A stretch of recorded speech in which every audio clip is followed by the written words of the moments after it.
"Will I be unmolested?" the Murgo asked a bit doubtfully. "Why don't you come alongside, and we'll discuss it," Barak suggested pleasantly. "You are denying me my rights to my own property," the Murgo complained. "Not at all," Barak told him. "Of course there might be a fine point of law involved here. This wharf is Drasnian territory, and slavery is not legal in Drasnia. Since that's the case, the man's not a slave anymore." "I'll get my men," the Murgo said. "We'll take a slave by force if we have to." "I think we'd have to look on that as an invasion of Elorn territory," Barak warned, with a great show of regret. "In the absence of our Drasnian cousins, we would almost be compelled to take steps to defend their wharf for them. What do you think, Mandaralan?" "Thy perceptions are most acute, my lord," Mandaralan replied. "By common usage, honorable men are morally obliged to defend the territory of kinsmen in their absence." "There," Barak said to the Murgo. "You see how it is. My friend here is an errand, so he is totally neutral in this matter. I think we'd have to accept his interpretation of the affair." Graldic's sailors had begun to climb the rigging by now, and they clung to the ropes like great, evil-looking apes, fingering their weapons and grinning at the Murgo. "There is yet another way," the Murgo said ominously. Geryon could feel a force beginning to build, and a faint sound seemed to echo inside his mind. He drew himself up, putting his hands on the wooden rail in front of him. He felt a terrible weakness, but he steeled himself and tried to gather his strength. "That's enough of that," Aunt Paul said crisply, coming up on deck with Dernick and Senedra behind her. "We were merely having a little legal discussion," Barak said innocently. "I know what you were doing," she snapped. Her eyes were angry. She looked coldly across the intervening stretch of the river at the Murgo. "You had better leave." "I have something to retrieve first," the man in the boat called back. "I would forget about it." "We will see," he said. He straightened and began muttering as if to himself, his hands moving rapidly in a series of intricate gestures. Geryon felt something pushing at him almost like a wind, though the air was completely still. "Oh, be sure you get it right," Aunt Paul advised quietly. "If you forget even the tiniest part of it, it will explode in your face." The man in the boat froze, and a faintly worried frown crossed his face. The secret wind that had been pushing at Geryon stopped. The man began again, his fingers weaving in the air, and his face fixed with concentration.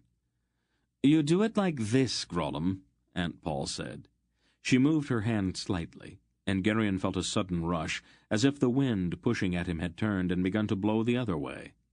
The Grollum threw his hands up and reeled back, stumbling and falling into the bottom of his boat. As if he had been given a heavy push, the boat surged backward several yards. The Grollum, half raised, his eyes wide and his face deathly pale. "Return to your master, dog," Aunt Paul said scathingly. "Tell him to beat you for not learning your lessons properly." The Grollum spoke quickly to the Nissans at the oars, and they immediately turned the boat and rowed back toward the slave ship. "We had a nice little fight brewing there, Polgara. Why did you have to spoil it?" Barak complained. "Grow up," she ordered bluntly. Then she turned on Geryon, her eyes blazing and the white lock at her brow like a streak of fire.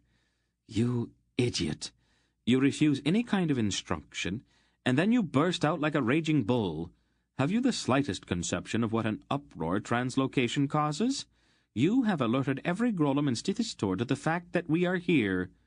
"He was dying," Geryon protested, gesturing helplessly at the slave lying on the wharf. "I had to do something. He was dead as soon as he hit the water. Look at him."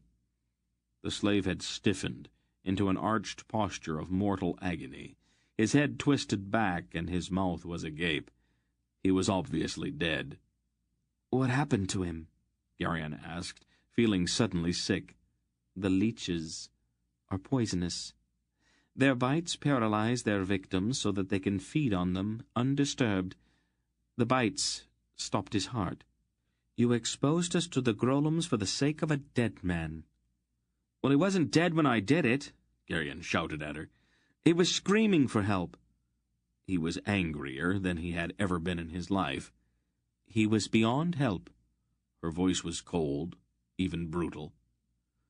What kind of monster are you? He asked from between clenched teeth. Don't you have any feelings? You would have just let him die, wouldn't you? I don't think this is the time or the place to discuss it. No, this is the time, right now, Aunt Paul. You're not even human, did you know that? You left being human behind so long ago that you can't even remember where you lost it. You're 3,000 years old. Our whole lives go by while you blink your eyes. We're just an entertainment for you, an hour's diversion. You manipulate us like puppets for your own amusement. Well, I'm tired of being manipulated. You and I are finished. It probably went further than he had intended, but his anger had finally run away with him, and the words seemed to rush out before he could stop them. She looked at him, her face as pale as if he had suddenly struck her. Then she drew herself up. You stupid boy, she said in a voice that was all the more terrible because it was so quiet. Finished? You and I? How can you even begin to understand what I have had to do to bring you to this world? You have been my only care for over 1,000 years. I have endured anguish and loss and pain beyond your ability to understand what the words mean. All for you. I have lived in poverty and squalor for hundreds of years at a time, all for you. I gave up a sister I loved more than my life itself, all for you. I have gone through fire and despair worse than a fire 12 times over, all for you. And you think this has all been an entertainment for me? Some idle amusement?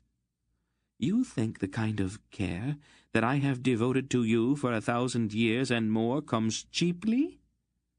You and I will never be finished, Belgariad. Never. We will go on together until the end of days, if necessary. We will never be finished. You owe me too much for that. There was a dreadful silence. The others, shocked by the intensity of Aunt Paul's words, stood staring first at her, and then at Garion. Without speaking further, she turned and went below decks again. Garion looked around helplessly, suddenly terribly ashamed and terribly alone. I had to do it, didn't I? He asked of no one in particular, and not entirely sure exactly what it was that he meant. They all looked at him, but no one answered his question. Chapter 26. By mid-afternoon, the clouds had rolled in again, and the thunder began to rumble off in the distance as the rain swept in to drown the steaming city once more. The afternoon thunderstorms seemed to come at the same time each day, and they had even grown accustomed to it. They all moved below deck and sat sweltering as the rain roared down on the deck above them. Garion sat stiffly, his back planted against a rough-hewn oak rib of the ship, and watched Aunt Paul, his face set stubbornly, and his eyes unforgiving. She ignored him, and sat talking quietly with Tenedra. Captain Greldick came through the narrow companionway door, his face and beard streaming water. The Drasnian Droblek is here. He says he got word for you. Send him in, Beric said. Droblek squeezed his vast bulk through the narrow door. He was totally drenched from the rain, and stood dripping on the floor. He wiped his face. It's wet out there, he commented. We noticed, Hetar said. I've received the message, Droblek told Aunt Paul. It's from Prince Galdar. Finally. He and Belgariad are coming downriver, Droblek reported, as closely as I can make out. They should be here in a few days, a week at the most. The messenger isn't very coherent. Aunt Paul looked at him inquiringly. Fever, Droblek explained. The man's a Drasnian, so he's reliable. One of my agents at an up-country trading post. But he's picked up on one of the diseases that infest this stinking swamp. He's a little delirious just now. We hope we can break the fever in a day or so and get some sense out of him. I came as soon as I got the general idea of his message. I thought you'd want to know immediately. We appreciate your concern. I'd have sent a servant, but messages sometimes go astray in Stevie's store, and servants sometimes get things twisted around. He grinned suddenly. That's not the real reason, of course. Aunt Paul smiled. Of course not. A fat man tends to stay in one place and let others do his walking around for him. From the tone of King Rotar's message, I gather that this business might be the most important thing happening in the world just now. I wanted to take part in it. He made a wry face. We all lapse into childishness from time to time, I suppose. How serious is the condition of the messenger? Droblek shrugged. Who can say? Half of these pestilential fevers in Nyssa don't even have names, and we can't really tell one from the other. Sometimes people die very quickly from them. Sometimes they linger for weeks. Now and then someone even recovers. About all we can do is make them comfortable and wait to see what happens. I'll come at once, Aunt Paul said, rising. Dernick, would you get me the green bag from our packs? I will need the herbs I have in it. It's not always a good idea to expose oneself to some of these fevers, my lady. I won't be in any danger. I want to question your messenger closely, and the only way I will be able to get any answers from him is to rid him of his fever. Dernick and I can come along, Barak offered. She looked at him. It doesn't hurt to be on the safe side, the big man said, belting on his sword. If you wish. She put on her cloak and turned up the hood. This may take most of the night, she told Greldick. There are Grollems about, so have your sailors stay alert. Put a few of the more sober ones on watch. Sober, my lady? Greldick asked innocently. I have heard the singing coming from the crew's quarters, Captain. Carracks do not sing unless they are drunk, she said a bit primly. Keep the lid on your ale barrel tonight. Shall we go, Droblek? At once, my lady, the fat man assented with a sly look at Greldick. Gerion felt a certain relief after they had gone. The strain of maintaining his rancor in Aunt Paul's presence had begun to wear on him. He found himself in a difficult position. The horror and self-loathing which had gnawed at him since he had unleashed the dreadful fire upon Khamdar in the Wood of the Dryads had grown until he could scarcely bear it. He looked forward to each night with dread, for his dreams were always the same. Over and over again he saw Khamdar, his face burned away, pleading, "Master, have mercy." And over again he saw the awful blue flame that had come from his own hand in answer to that agony. The hatred he had carried since Val Alon had died in that flame. His revenge had been so absolute that there was no possible way he could evade or shift the responsibility for it. His outburst that morning had been directed almost more at himself than at Aunt Paul. He had called her a monster, but it was the monster within himself that he hated. The dreadful catalogue of what she had suffered over uncounted years for him, and the passion with which she had spoken, evidence of the pain his words had caused her, twisted searingly in his mind. He was ashamed, so ashamed that he could not even bear to look into the faces of his friends. He sat alone and vacant-eyed, with Aunt Paul's words thundering over and over in his mind. The rain slackened on the deck above them as the storm passed. Swirling little eddies of raindrops ran across the muddy surface of the river in the fitful wind. The sky began to clear, and the sun sank into the roiling clouds, staining them an angry red. Geryon went up on deck to wrestle alone with his troubled conscience. After a while he heard a light step behind him. "I suppose that you are proud of yourself?" Tinedra asked acidly. "Oh, leave me alone." "I do not think so. I think I want to tell you just exactly how we all felt about your little speech this morning." "I don't want to hear about it." "That's too bad. I'm going to tell you anyway." "I won't listen." "Oh, yes, you will." She took him by the arm and turned him around. Her eyes were blazing and her tiny face filled with a huge anger. "What you did was absolutely inexcusable. Your aunt raised you from a baby. She has been a mother to you." "My mother is dead." "The Lady Belgariad is the only mother you ever knew. And what did you give her for thanks? You called her a monster. You accused her of not caring." "I'm not listening to you," Geryon said, knowing that it was childish, even infantile. He put his hands over his ears. The Princess Tinedra always seemed to bring out the worst in him. "Move your hands," she commanded in a ringing voice. "You are going to hear me, even if I have to scream." Geryon, afraid that she meant it, took his hands away. "She carried you when you were a baby," Tinedra went on, seeming to know exactly where the sorest spot on Geryon's wounded conscience lay. "She watched your every step, your first step. She fed you. She watched over you. She held you when you were afraid or hurt. Does that sound like a monster? She watches you all the time. Did you know that? If you even so much as stumble, she almost reaches out to catch you. I've seen her cover you when you were asleep.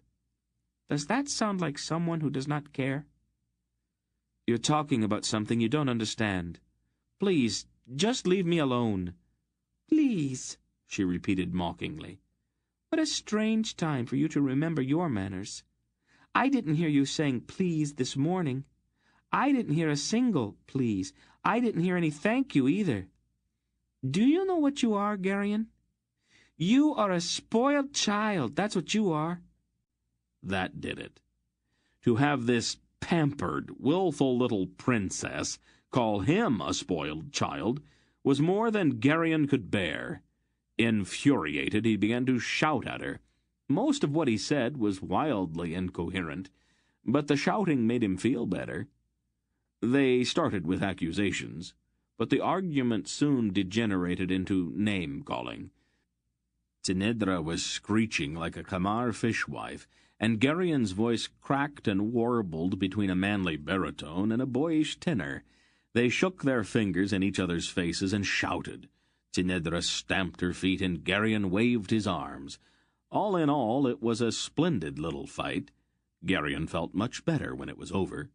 Yelling insults at Tinedra was an innocent diversion compared to some of the deadly things he had said to Aunt Paul that morning, and it allowed him to vent his confusion and anger harmlessly. In the end, of course, Tinedra resorted to tears and fled, leaving him feeling more foolish than ashamed. He fumed a bit, muttering a few choice insults he had not had the opportunity to deliver, and then he sighed and leaned pensively on the rail to watch night settling over the dank city. Though he would not have cared to admit it, even to himself, he was grateful to the princess. Their descent into absurdity had cleared his head.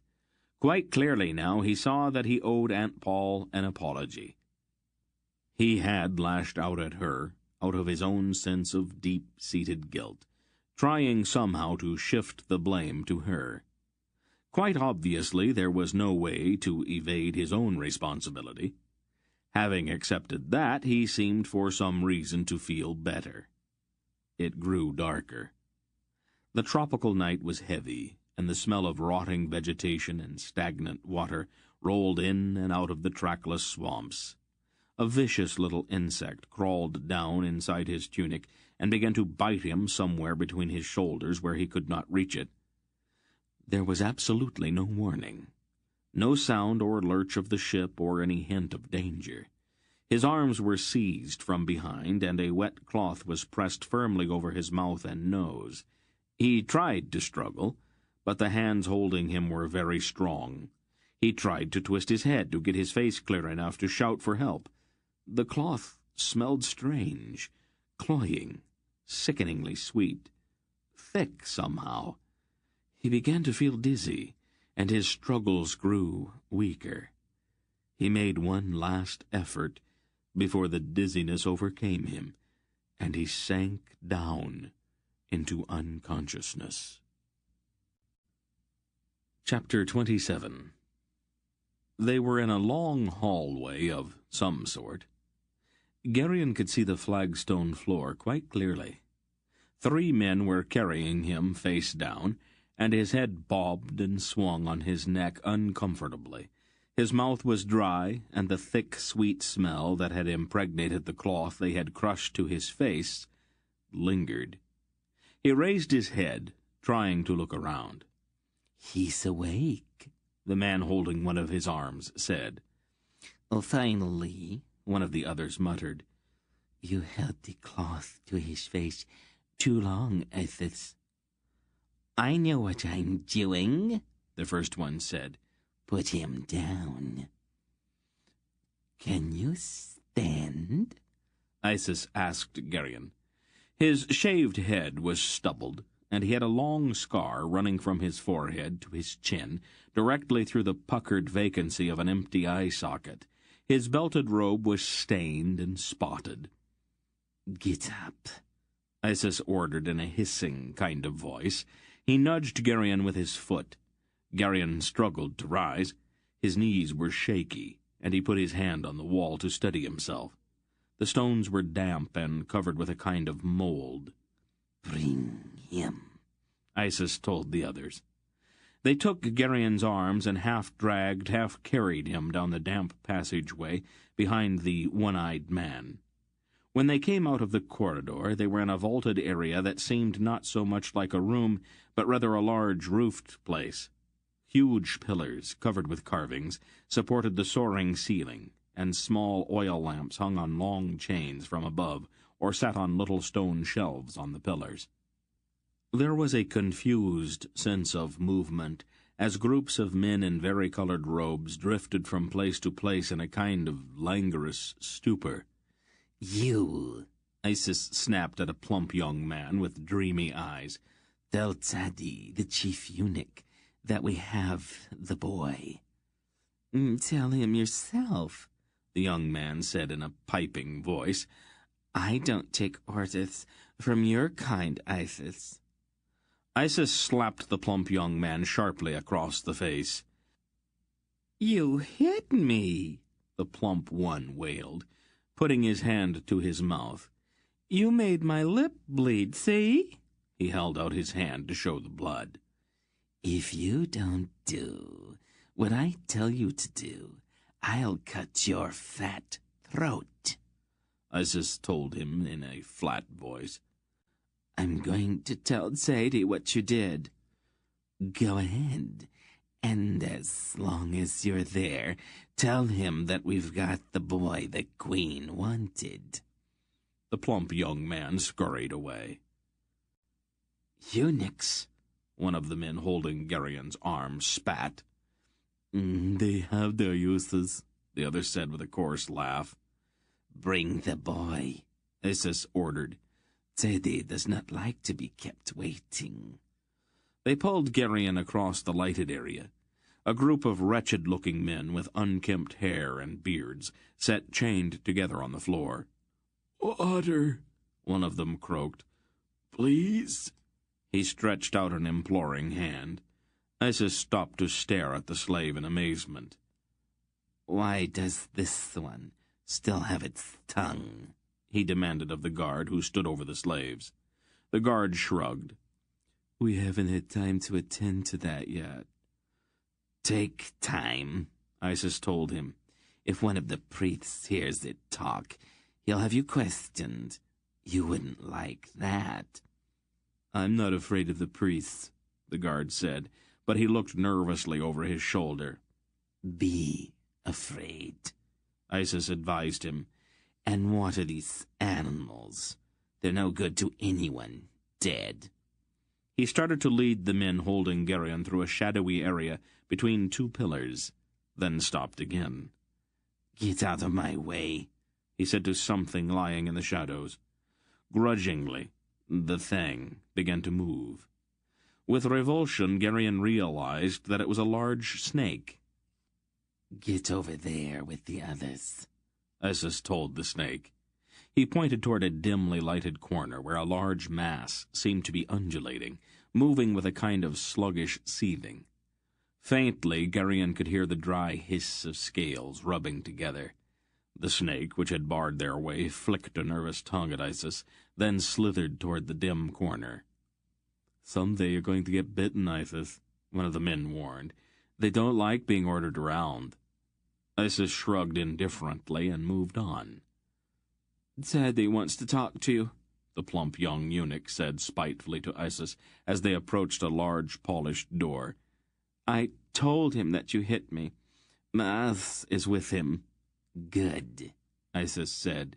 He pushed the door open. Zadie, he called sharply. Tell your friend I'm coming in. I don't want him making any mistakes. He knows you, Isis, a voice on the other side of the door said. He won't do anything by mistake. Isis went in and closed the door behind him. This ends Disc 11. Please change to Disc 12. He knows you, Isis, a voice on the other side of the door said. He won't do anything by mistake. Isis went in and closed the door behind him. You can leave now, one of the men holding Geryon told the young eunuch. The plump one sniffed. I go when Sadie tells me to go. And come running when Sadie whistles, too. That's between Sadie and me now, isn't it? Bring him in, Isis ordered, opening the door again.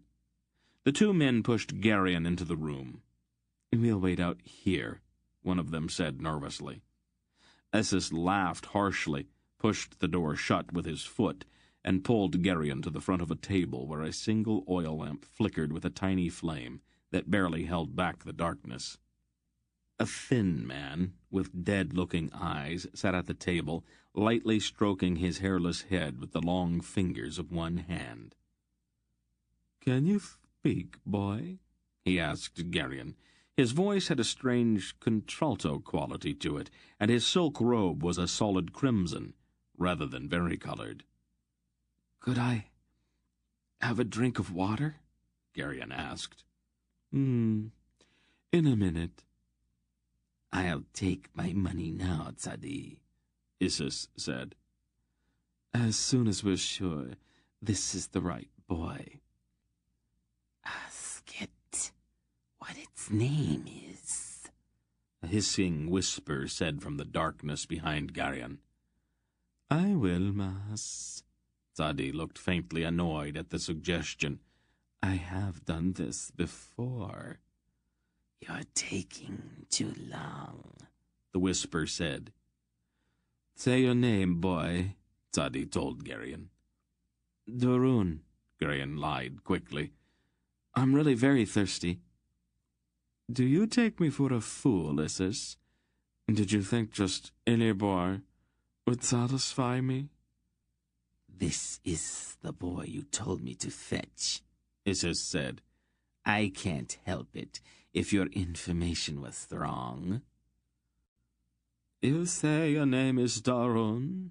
Zadie asked. "Yes. I'm the cabin boy on Captain Greldick's ship. Where are we?" "I'll ask the questions, boy," Zadie said. It's lying, the sibilant whisper came from behind Geryon. "I know that, Mas," Zadie replied calmly. "They always do at first." We don't have time for all of this, the hiss said. Give it, Oret. I need the truth immediately. Whatever you say, Mas, Sadie agreed. He rose to his feet and disappeared momentarily into the shadows behind the table. Garion heard a clink, and then the sound of water pouring. Remember that this was your idea, Mas. If she becomes angry about it, I don't want to be the one she blames. She'll understand, Sadie. Yeah, boy, Sadie offered, coming back into the light and holding out a brown earthenware cup. No thank you. I guess I'm not really thirsty after all. You might as well drink it, boy. If you don't, Isis will hold you, and I'll pour it down your throat. It isn't going to hurt you. Drink, the hissing voice commanded. Better do as they say, Isis advised. Helplessly, Garion took the cup. The water had a strangely bitter taste and seemed to burn his tongue.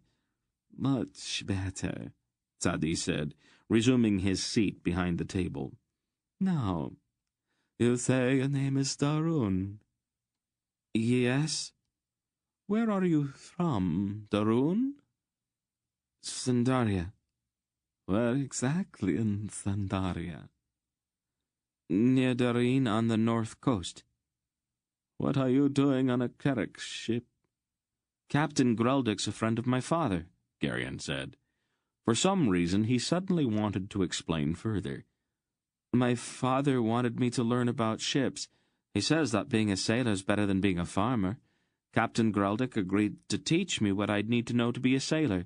He says I'll be good at it because I didn't even get seasick, and I'm not afraid to climb up the ropes that hold the sails in place, and I'm almost strong enough to pull an oar already, and— What did you say your name was, boy? Garion. Darun. Yes, Darun. And how old are you, Garion? 15 last Aristide. Aunt Paul says that people who are born on Aristide are very lucky, only I haven't noticed that I'm luckier than— And who is Aunt Paul? She's my aunt. We used to live on Faldor's farm, but Mr. Wolf came and we— Do people call her something besides Aunt Paul? King Folrak called her Polgara. That was when Captain Brendick took us all to the palace in Sendar. Then we went to King Anhag's palace in Val Alarn, and— Who's Mr. Wolf? My grandfather. They call him Belgarath. I didn't used to believe it, but I guess it has to be true, because one time he— And why did you all leave Faldor's farm? I don't know why at first, but then I found out that it was because Zadar stole the orb of Aldur off the pommel of the sword of the Riven King, and we've got to get it back before Zadar can take it to Torak and wake him up and— This is the boy we want, the hissing voice whispered. Garion turned slowly. The room seemed brighter now, as if the tiny flame were putting out more light. In the corner, rearing out of its own coils and with a strangely flattened neck and glowing eyes, was a very large snake. We can take it to Salmisra now, the snake hissed. It lowered itself to the floor and crawled across to Garion.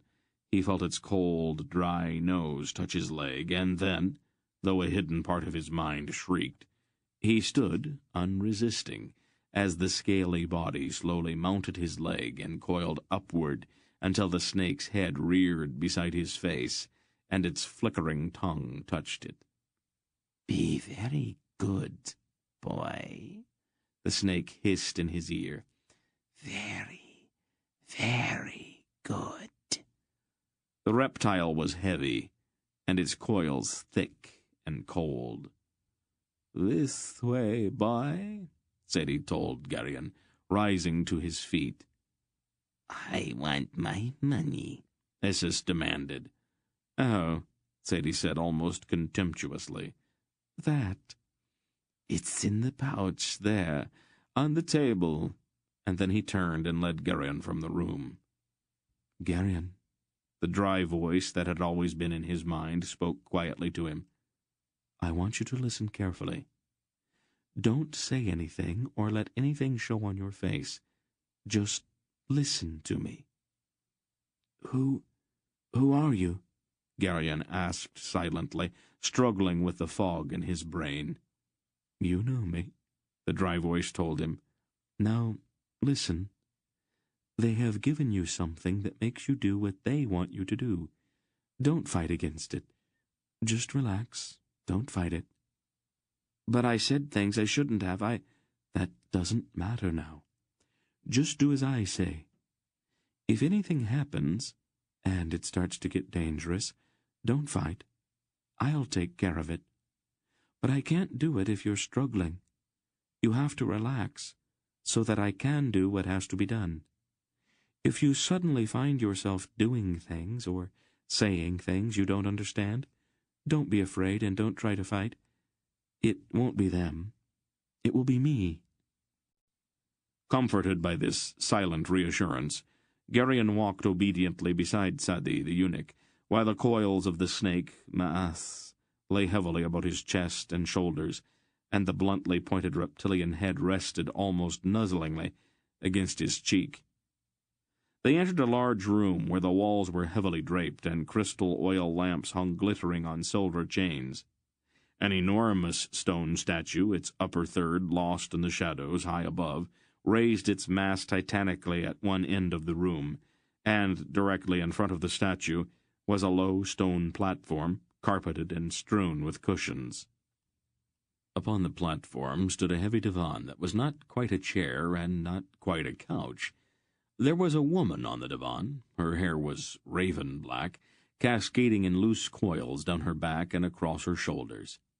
About her head was an intricately wrought golden crown, sparkling with jewels. Her gown was white and spun of the filmiest gauze. It did not in any way conceal her body, but rather seemed to be worn only to provide a material to which her jewels and adornments could be attached. Beneath the gauze her skin was almost chalky white, and her face was extraordinarily beautiful. Her eyes were pale, even colorless. A large gold-framed mirror stood on a pedestal at one side of the divan, and the woman lounged at ease, admiring herself in the glass. 24 shaven-headed eunuchs in crimson robes knelt in a cluster to one side of the dais, resting on their haunches and gazing at the woman, and the statue behind her with worshipful adoration. Among the cushions at the side of the divan lolled an indolent, pampered-looking young man, whose head was not shaved. His hair was elaborately curled, his cheeks were rouged, and his eyes were fantastically made up. He wore only the briefest of loincloths, and his expression was bored and sulky. The woman absently ran the fingers of one hand through his curls as she watched herself in the mirror.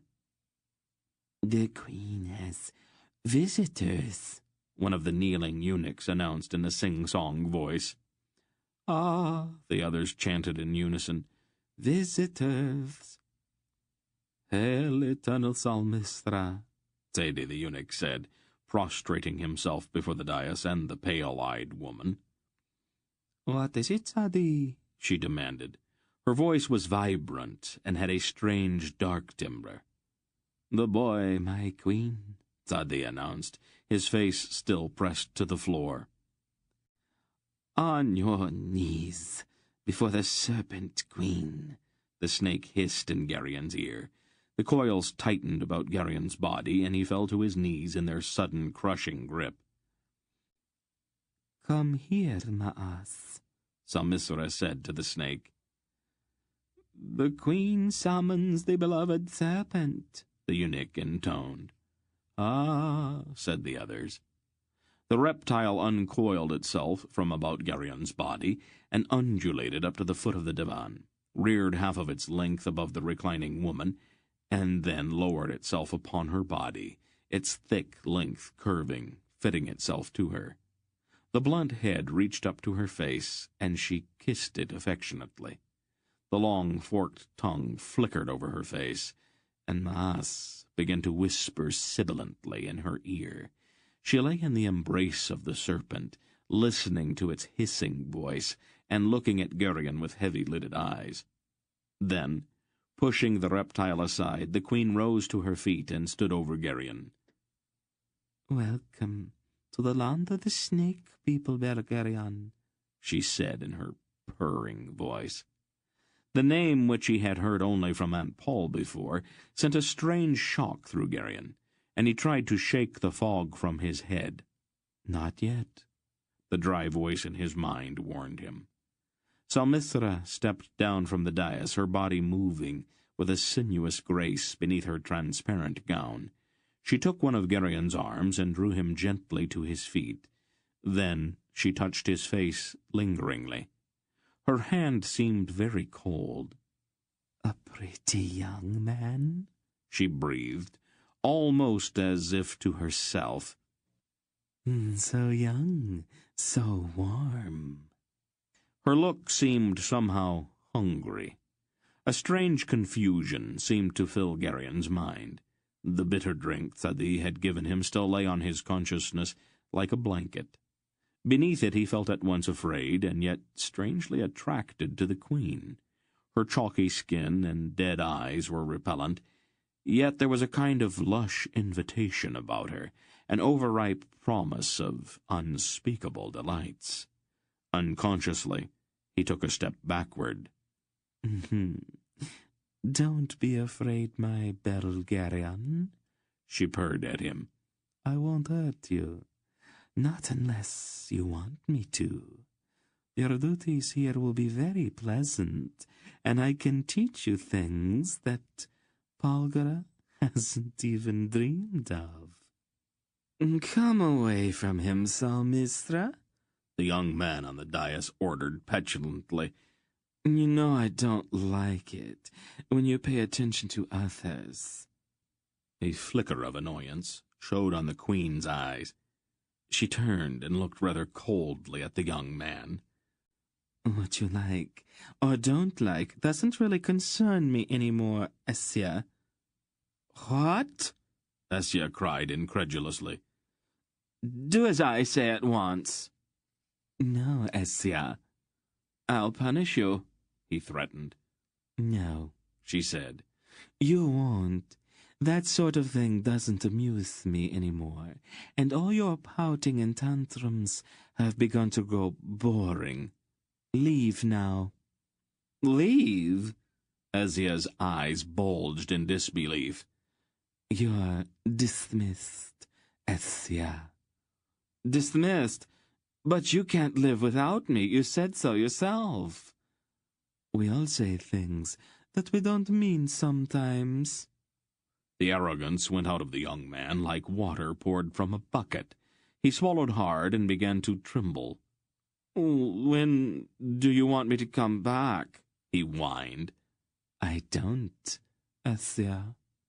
"Never?" "Never. Now go and stop making a scene." "What's to become of me?" he cried.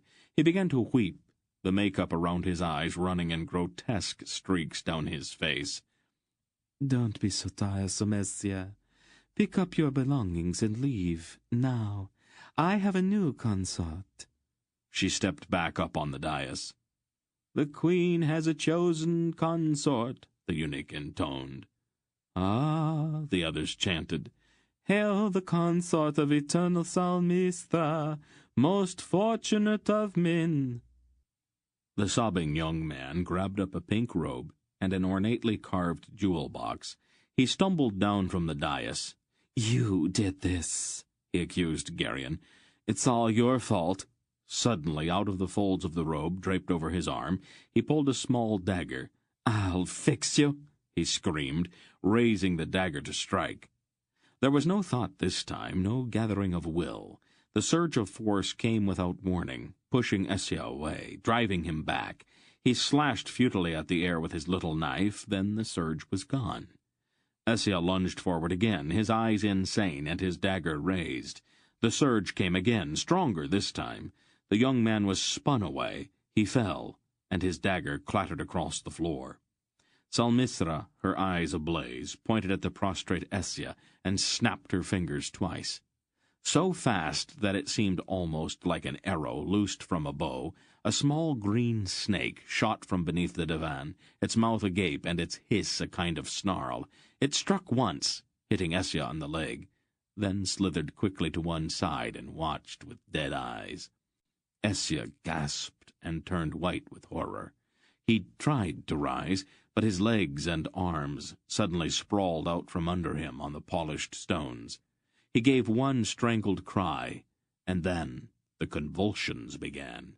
His heels pattered rapidly on the floor, and his arms flailed wildly. His eyes turned vacant and staring, and a green froth shot like a fountain from his mouth. His body arched back, every muscle writhing beneath his skin, and his head began to pound on the floor.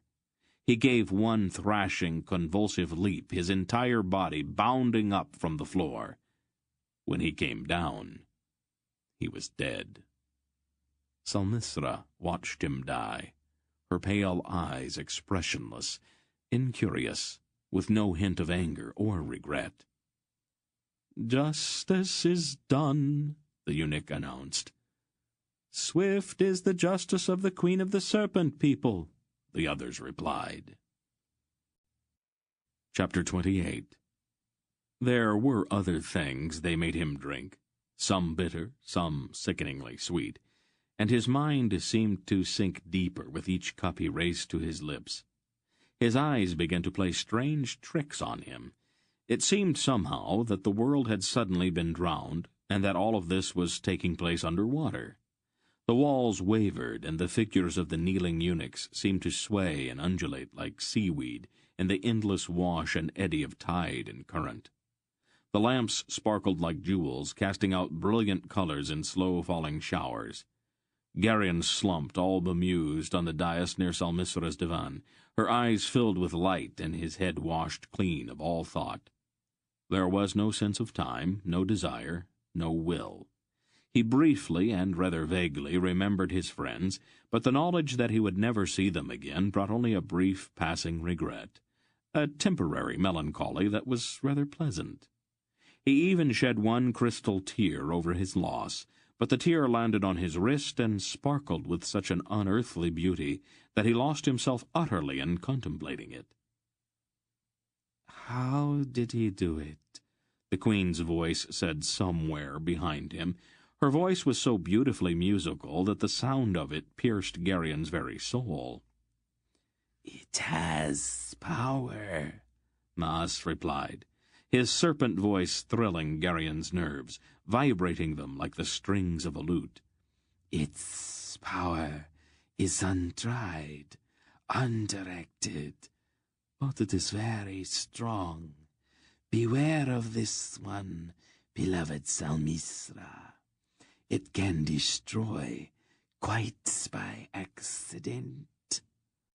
"I will control him," she said. "Perhaps," the snake replied. "Sorcery requires will," Salmithra pointed out.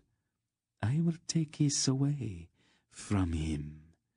Your blood is cold, Maas, and you have never felt the fires that fill the veins with the taste of Oret or Atal or Caldis. Your passions are also cold, and you cannot know how much the body can be used to enslave the will. I'll put his mind to sleep and then smother his will with love."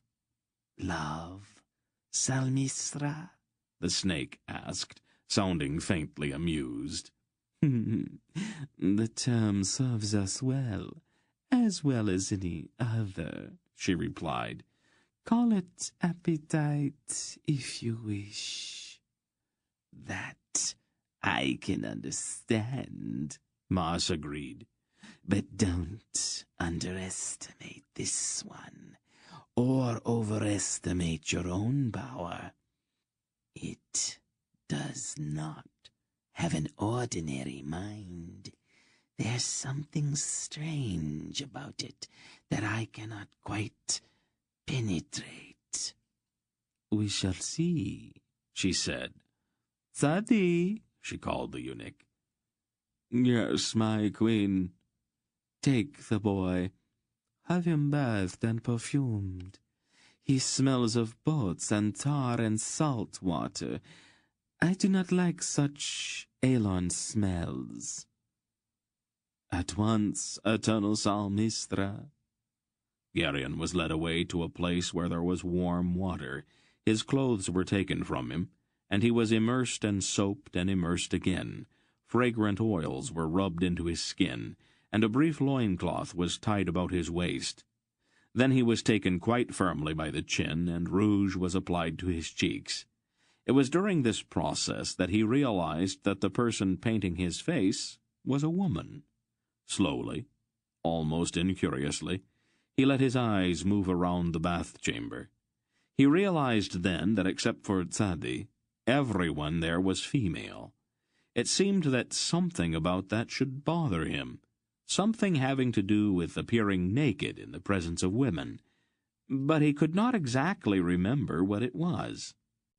When the woman had finished painting his face, Tzadi, the eunuch, took his arm and led him again through the dim, endless corridors, back to the room where Salmistra half lay on her divan beneath the statue, admiring herself in the pedestaled mirror beside her. Much better, she said, looking Geryon up and down with a certain appreciation. He's much more muscular than I thought. Bring him here. Tzadi led Geryon to the side of the queen's divan, and gently pressed him down onto the cushions where Ethia had lounged. Salmistra reached out with a lingeringly slow hand and brushed her cold fingertips across his face and chest. Her pale eyes seemed to burn, and her lips parted slightly. Geryon's eyes fixed themselves on her pale arm. There was no trace of hair on that white skin. Smooth, he said vaguely, struggling to focus on that peculiarity. Of course, my Belgariad, she murmured. Serpents are hairless, and I am the queen of the serpents. Slowly, puzzled, he raised his eyes to the lustrous black tresses tumbling down across one of her white shoulders. Only this, she said, touching the curls with a sensuous kind of vanity. How? It's a secret, she laughed. Someday, perhaps, I'll show you. Would you like that? I suppose so. Tell me, Belgariad, do you think I'm beautiful? I think so. How old would you say I am? She spread her arms so that he could see her body through the filmy gauze of her gown. I don't know. Older than I am, but not too old. A brief flicker of annoyance crossed her face. Guess, she ordered somewhat harshly. 30, perhaps, he decided, confused. 30? Her voice was stricken. Swiftly she turned to her mirror and examined her face minutely. You're blind, you idiot, she snapped, still staring at herself in the glass. That's not the face of a woman of 30. 23, 25 at the most. Whatever you say, he agreed. 23, she stated firmly. Not a single day over 23. Of course, he said mildly. Would you believe that I am nearly 60? She demanded, her eyes suddenly flint hard. No, Geryon denied. I couldn't believe that. Not 60. What a charming boy you are, Belgariad. She breathed at him, her glance melting. Her fingers returned to his face, touching, stroking, caressing. Slowly, beneath the pale skin of her naked shoulder and throat, curious patches of color began to appear, a faint mottling of green and purple that seemed to shift and pulsate, growing first quite visible and then fading. Her lips parted again, and her breathing grew faster. The mottling spread down her torso beneath her transparent gown, the colors seeming to writhe beneath her skin. Ma'as crept nearer, his dead eyes suddenly coming awake with a strange adoration. The vivid pattern of his own scaly skin so nearly matched the colors that began to emerge upon the body of the Serpent Queen that when he draped a caressing coil across one of her shoulders, it became impossible to say exactly where lay the boundary between the snake and the woman. Had Geryon not been in a half-stupor, he would have recoiled from the queen. Her colorless eyes and mottled skin seemed reptilian, and her openly lustful expression spoke of some dreadful hunger. Yet there was a curious attraction about her. Helplessly he felt drawn by her blatant sensuality. "Come closer, my Belgarian," she ordered softly. "I'm not going to hurt you." Her eyes gloated over her possession of him. Not far from the dais, Tzadi, the eunuch, cleared his throat. "Divine Queen, the emissary of Tauragas requests a word with you." "Of Tuchik, you mean?" Talmisra said, looking faintly annoyed. Then a thought seemed to cross her mind, and she smiled maliciously. The mottling of her skin faded. "Bring the Grolem in," she instructed to Tzadi. Tzadi bowed and withdrew to return a moment later with a scar-faced man in the garb of a Murgo. "Give welcome to the emissary of Tar Urgas," the eunuch chanted. "Welcome," the chorus replied. "Carefully now," the dry voice in his mind said to Geryon. "That's the one we saw at the harbor." Geryon looked more carefully at the Murgo and realized that it was true. "Hail, eternal Salmisra," the Grolem said perfunctorily, bowing first to the queen and then to the statue behind her. "Tower Urgas, king of Thalmurgos, sends greetings to the spirit of Itha and his handmaiden." "And are there no greetings from Tuchik, high priest of the Grolems?" she asked, her eyes bright. "Of course," the Grolem said, "but those are customarily given in private."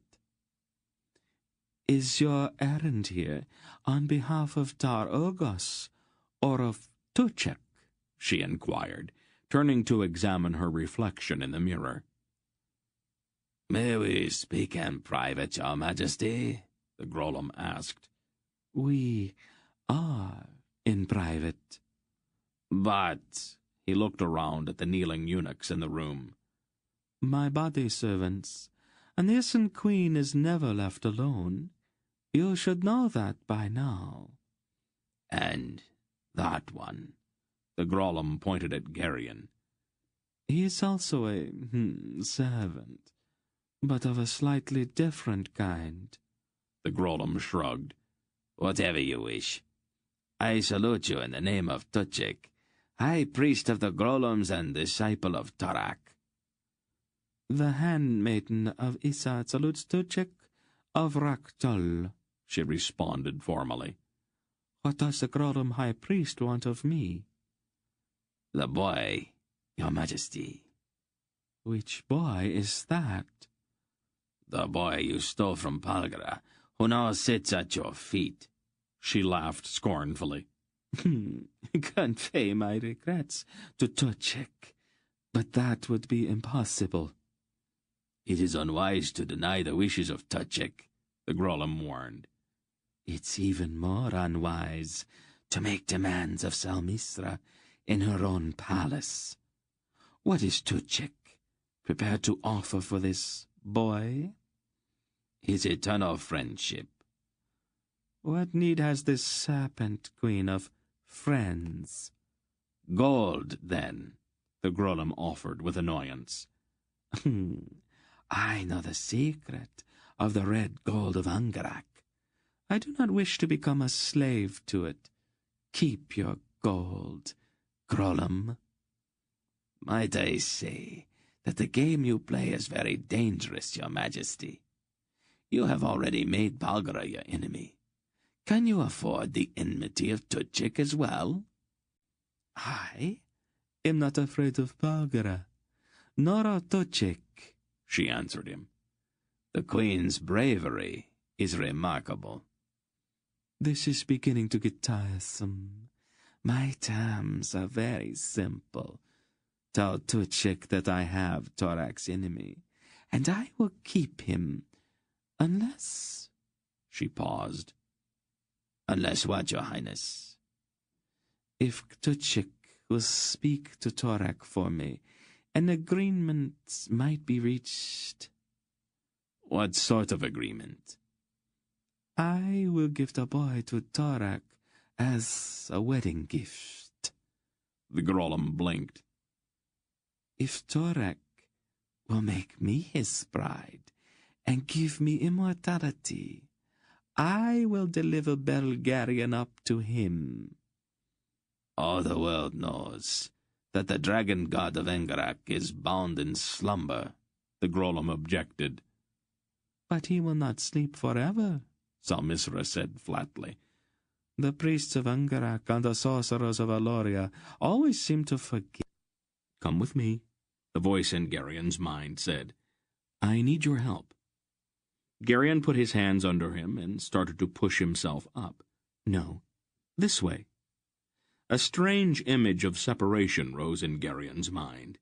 Unthinking, he willed the separation and felt himself rising and yet not moving. Suddenly he had no sense of his body, no arms or legs, yet he seemed to move. He saw himself, his own body, sitting stupidly on the cushions at Salmisra's feet. Hurry, the voice said to him. It was no longer inside his mind, but seemed to be somewhere beside him. A dim shape was there, formless, but somehow very familiar. The fog that had clouded Gerion's wits was gone, and he felt very alert. "Who are you?" he demanded of the shape beside him. "There isn't time to explain. Quickly, we have to lead them back before Salmisra has time to do anything." "Lead who?" "Polgara and Beric." "Aunt Paul? Where is she?" "Come," the voice said urgently. Together, Gerion and the strange presence at his side seemed to waft toward the closed door. They passed through it as if it were no more than insubstantial mist, and emerged in the corridor outside. Then they were flying, soaring down the corridor with no sense of air rushing past or even of movement. A moment later they came out into that vast open hall where Essus had first brought Gerion when they entered the palace. There they stopped, hovering in the air. Aunt Paul, her splendid eyes ablaze and a fiery nimbus about her, strode through the hall. Beside her hulked the great shaggy bear Gerion had seen before. Barac's face seemed vaguely within that bestial head, but there was no humanity in it. The beast's eyes were afire with raging madness, and its mouth gaped horribly. Desperate guards tried to push the bear back with long pikes, but the beast swiped the pikes away and fell upon the guards. Its vast embrace crushed them, and its flailing claws ripped them open. The trail behind Aunt Paul and the bear was littered with maimed bodies and quivering chunks of flesh. The snakes which had lain in the corners were seething across the floor, but as they came into contact with the flaming light which surrounded Aunt Paul, they died, even as Maas had died. Methodically, Aunt Paul was blasting down doors with word and gesture. A thick wall barred her way, and she brushed it into rubble, as if it had been made of cobwebs. Barac raged through the dim hall, roaring insanely, destroying everything in his path. A shrieking eunuch tried desperately to climb one of the pillars. The great beast reared up and hooked his claws into the man's back and pulled him down. The shrieks ended abruptly in a spurt of brains and blood when the massive jaws closed with a sickening crunch on the eunuch's head. "Polgara!" the presence beside Gerion shouted soundlessly. "This way!" Aunt Paul turned quickly. "Follow us," the presence said. "Hurry!" Then Geryon and that other part of himself were flying back down the corridor toward Salmisra and the semi-conscious body they had recently vacated. Behind them came Aunt Paul and the ravening Barak. Geryon and his strange companion passed again through the heavy closed door. Salmisra, her naked body mottled now with rage rather than lust beneath her transparent gown, stood over the vacant-eyed form on the cushions. "Answer me," she was shouting. "Answer me." "When we get back," the shapeless presence said, "let me handle things. We have to buy some time." And then they were back.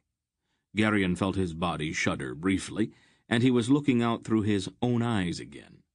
The fog, which had benumbed him before, came rushing back. "What?" his lips said, though he had not consciously formed the word. "I said, this is your doing." "Is what my doing?" The voice coming from his lips sounded like his, but there was a subtle difference.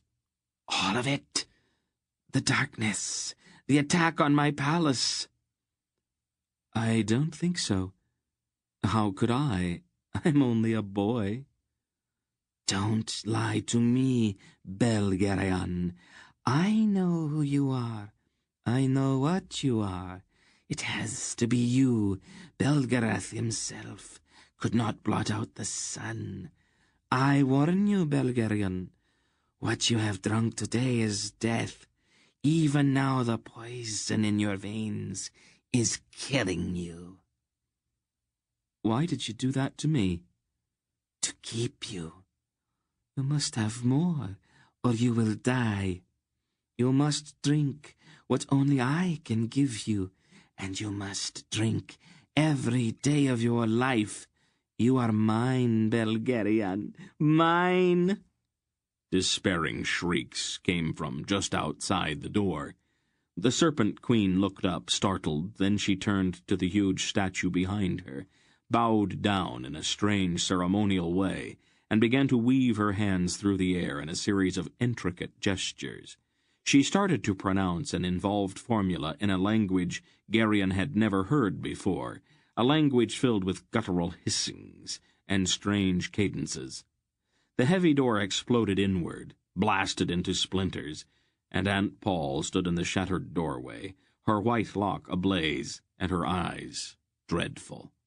The great bear at her side roared, his teeth dripping blood, and with tatters of flesh still hanging from his claws. "I have warned you, Salmisra," Aunt Paul spoke in a deadly voice. "Stop where you are, Belgara," the Queen ordered. She did not turn around, and her fingers continued their sinuous weaving in the air. "The boy is dying. Nothing can save him if you attack me." Aunt Paul stopped. "What have you done?" "Look at him," Salmisra said. "He has drunk Athal and Galdis. Even now there are fires in his veins. He will need more very soon." Her hands still moved in the air, and her face was fixed in extreme concentration. Her lips began moving again in that guttural hissing.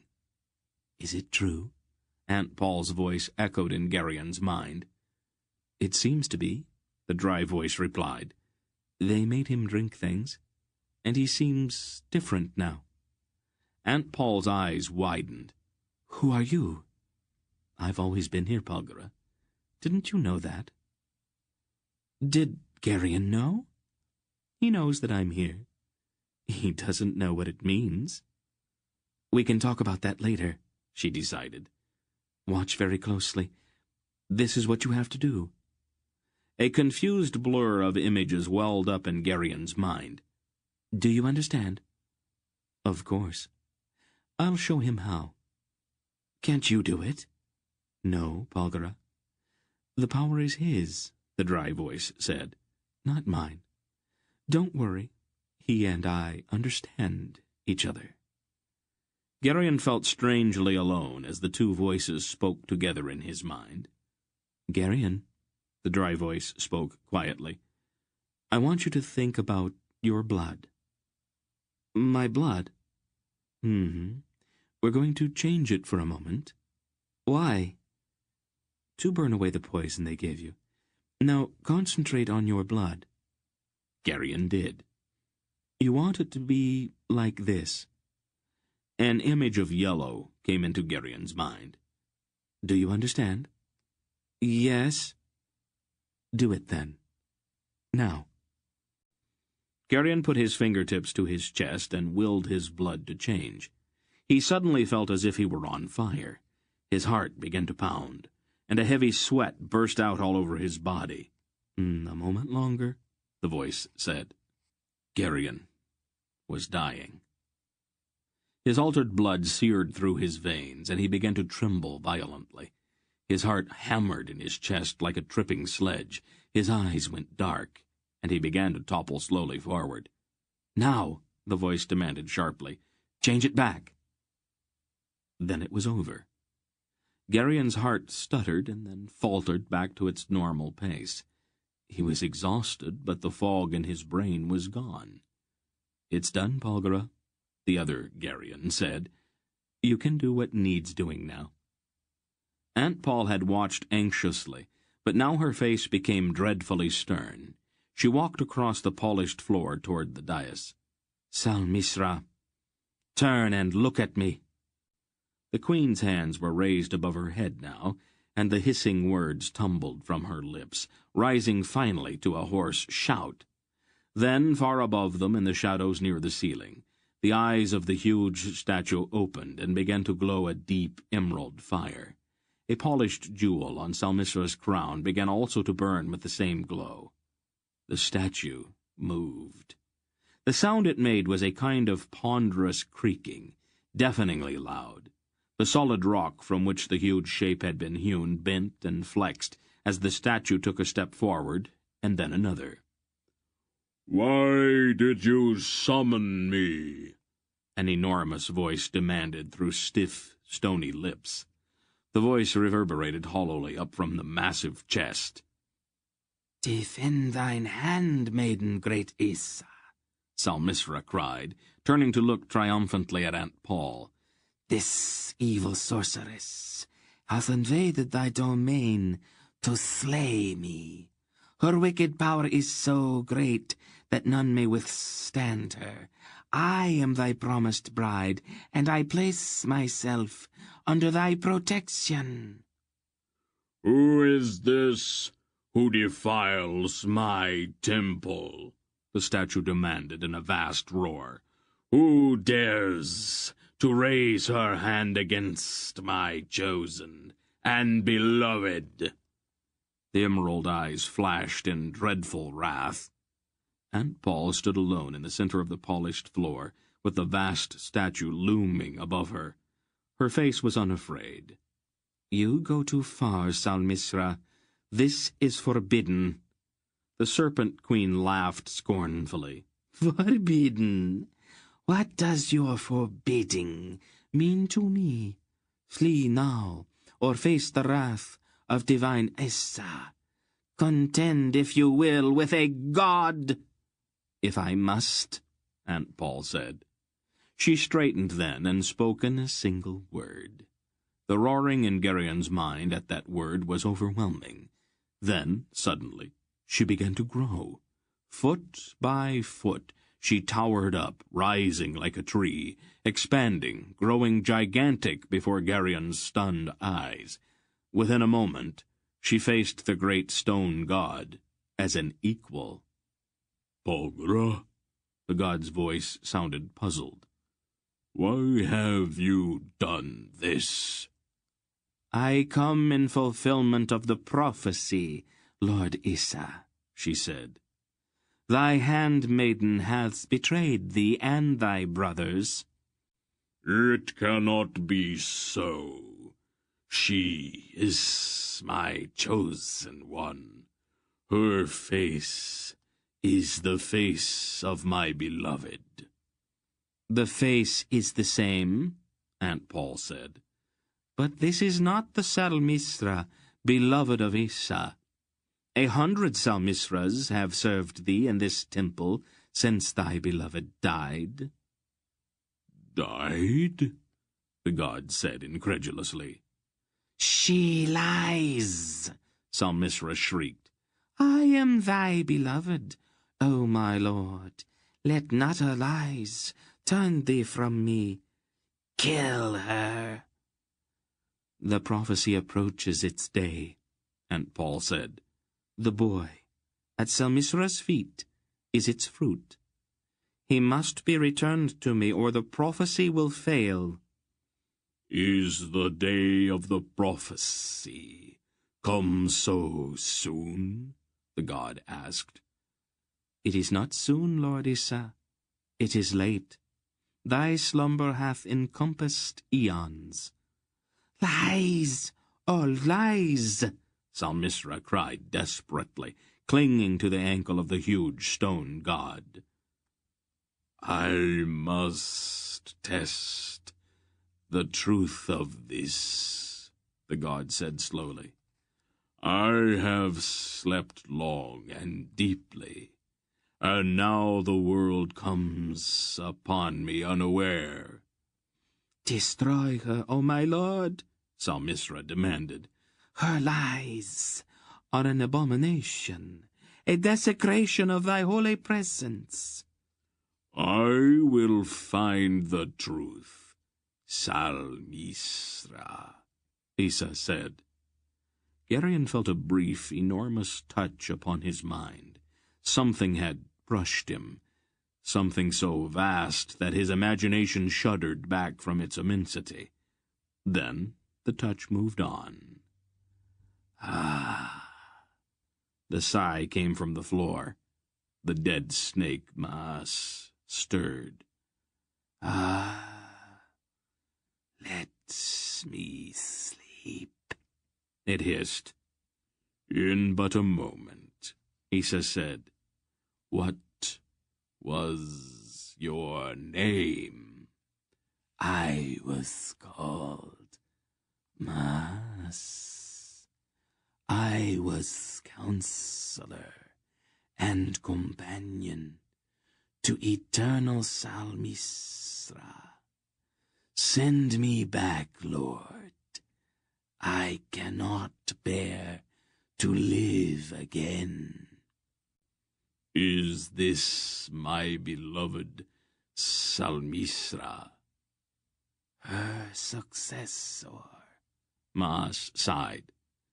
Thy beloved priestess died thousands of years ago. Each new Salmisra is chosen because of her resemblance to thy beloved. Ah, Isa said with pain in his huge voice. And what was this woman's purpose in removing Belgariad from Polgara's care? She sought alliance with Torak. She thought to trade Belgariad to the Accursed One in exchange for the immortality his embrace would bestow upon her. His embrace? My priestess would submit to the foul embrace of my mad brother? Willingly, Lord, Maas said. It is her nature to seek the embrace of any man or god or beast who passes. A look of repugnance flickered across Isa's stony face. Has it always been so? Always, Lord. The potion which maintains her youth and semblance to thy beloved sets her veins afire with lust. That fire remains unquenched until she dies. Let me go, Lord. The pain. Sleep, Mas. Issa granted sorrowfully. Take my thanks with you down into silent death.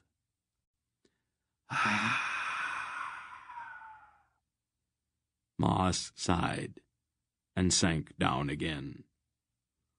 I, too, will return to slumber. I must not remain, lest my presence rouse Torak to that war which would unmake the world. The great statue stepped back to the spot where it had stood for thousands of years.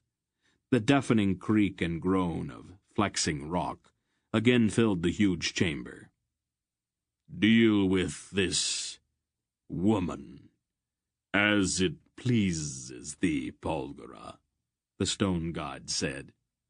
Only spare her life out of remembrance of my beloved. I will, Lord Issa, Aunt Paul said, bowing to the statue.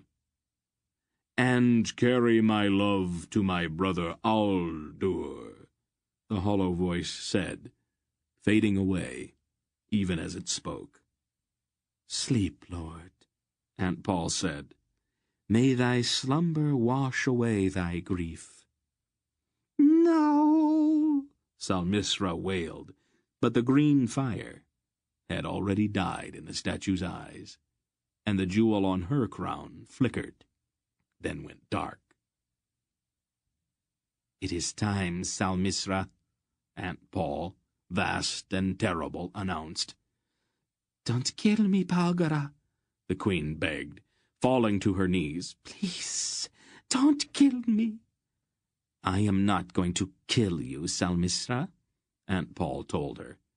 I promised Lord Issa that I would spare your life.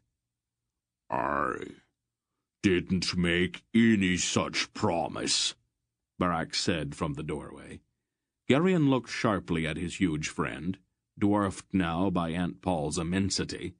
The bear was gone, and in its place the big Kerek stood, sword in hand. No, Barak, I'm going to solve the problem of Salmisra once and for all.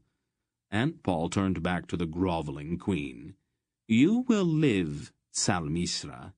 You will live for a very long time. Eternally, perhaps. An impossible hope dawned in Salmisra's eyes.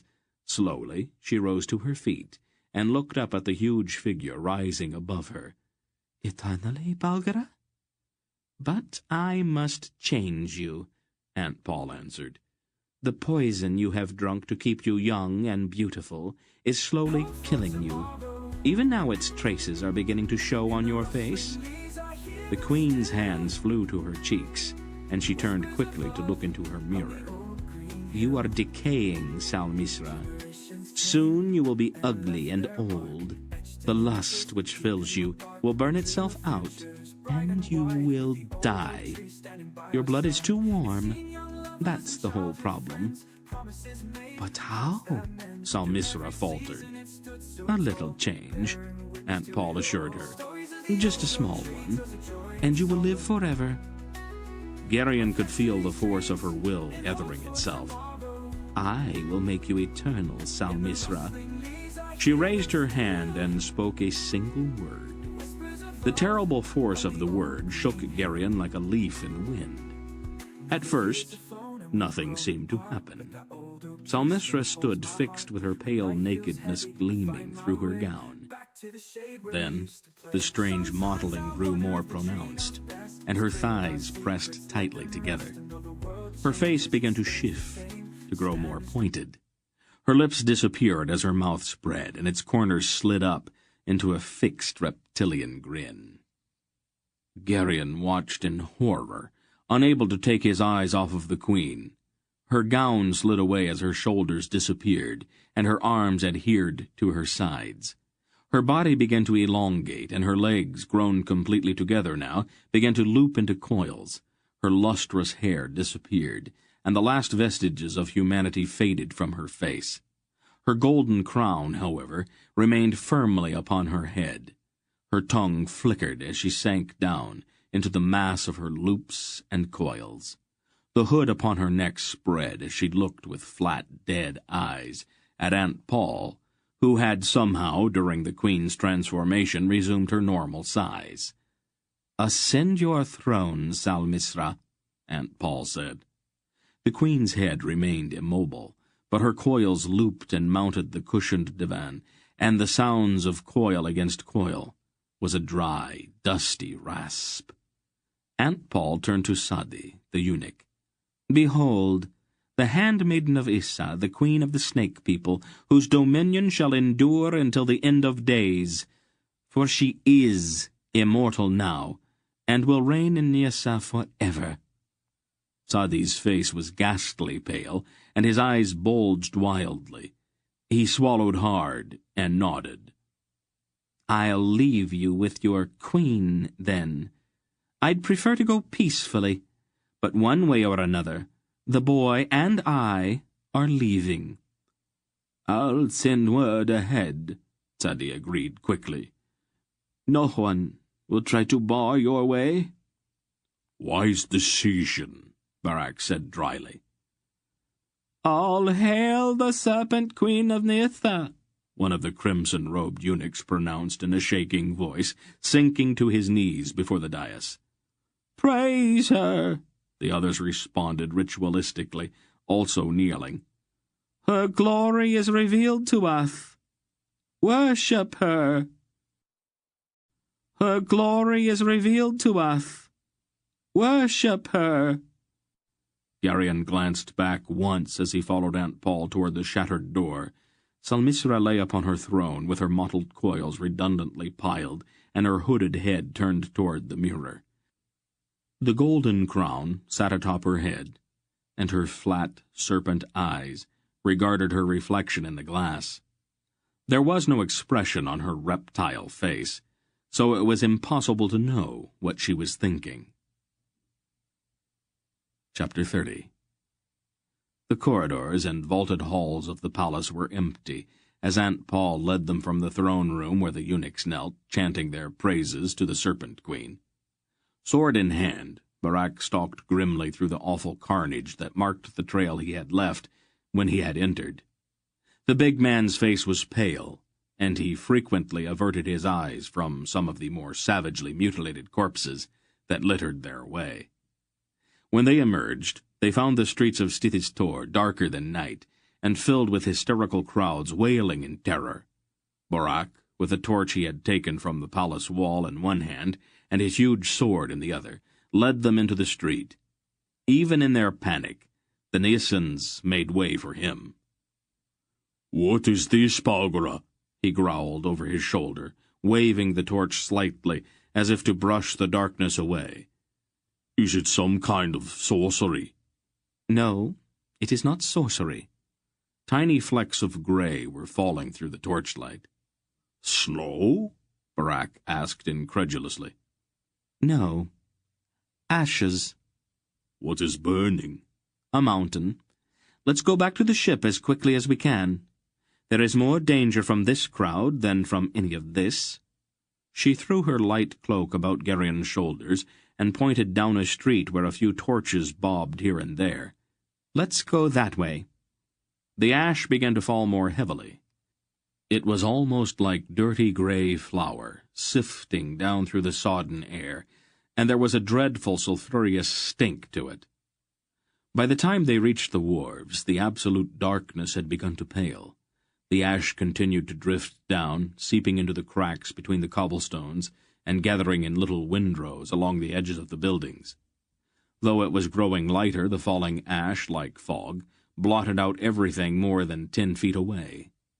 The wharves were in total chaos. Crowds of Nyssans, shrieking and wailing, were trying to climb into boats to flee from the choking ash that sifted with deadly silence down through the damp air. Mad with terror, Many even leaped into the deadly water of the river.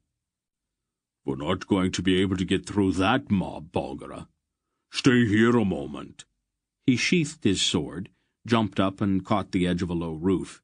He pulled himself up and stood outlined dimly above them. "Oh, Graldic!" he roared in a huge voice that carried even over the noise of the crowd. "Barak?" Graldic's voice came back. "Where are you?" "At the foot of the pier," Barak shouted. "We can't get through the crowd." "Stay there," Graldic yelled back. "We'll come and get you." After a few moments there was the tramp of heavy feet on the wharf, and the occasional sound of blows. A few cries of pain mingled with the sounds of panic from the crowd. Then Graldic, Mandorollen, and a half-dozen burly sailors armed with clubs strode out of the ashfall, clearing a path with brutal efficiency. "Did you get lost?" Graldic yelled up to Barak. Barak jumped down from the roof. "We had to stop by the palace," he answered shortly. "We were growing concerned for thy safety, my lady," Mandorollen told Aunt Paul, pushing a gibbering Nyasin out of his way. "Your Dernek returned some hours ago." "We were delayed. Captain, can you get us on board your ship?" Graldic gave her an evil grin. "Let's go, then. As soon as we get on board, it might be a good idea to anchor out in the river a little way. This ash will settle after a while, but these people are going to be hysterical until it's done. Has there been any word from Silk or my father yet?" "Nothing, my lady," Graldic said. "What is he doing?" she demanded irritably of no one in particular. Mandorollen drew his broadsword and marched directly into the face of the crowd, neither slowing nor altering his course. The Nyasins melted out of his path. The crowd, pressing at the edge of the wharf beside Graldic's ship, was even thicker, and Dernek, Hettar, and the rest of the sailors lined the rail with long boat-hooks, pushing the terror-stricken people away. "Run out the plank!" Graldic shouted as they reached the edge of the wharf. "Noble captain," a bald Nyasin blubbered, clinging to Graldic's fur vest, "I'll give you 100 gold pieces if you let me aboard your ship." Disgusted, Graldic pushed him away. 1,000 gold pieces, the Nyasin promised, clutching Graldic's arm and waving a purse. "Get this baboon off of me," Graldic ordered. One of the sailors rather casually clubbed the Nyasin into insensibility, then bent and yanked the purse from his grip. He opened the purse and poured the coins out into one hand. 3 pieces of silver," he said with disgust. "Oh, the rest is copper."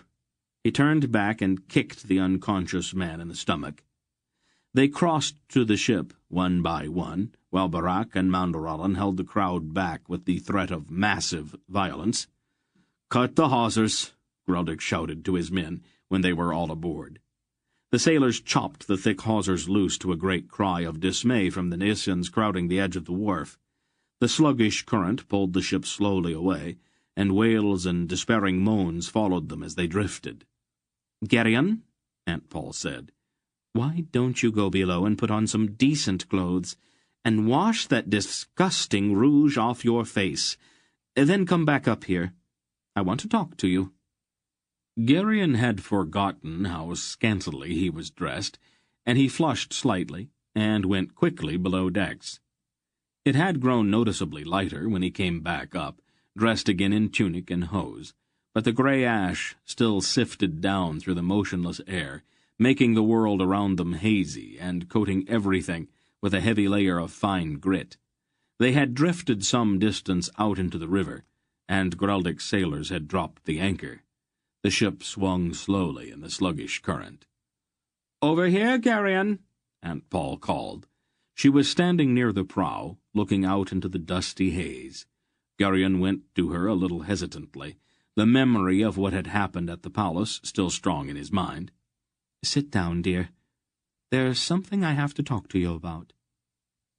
"Yes, ma'am," he said, sitting on the bench.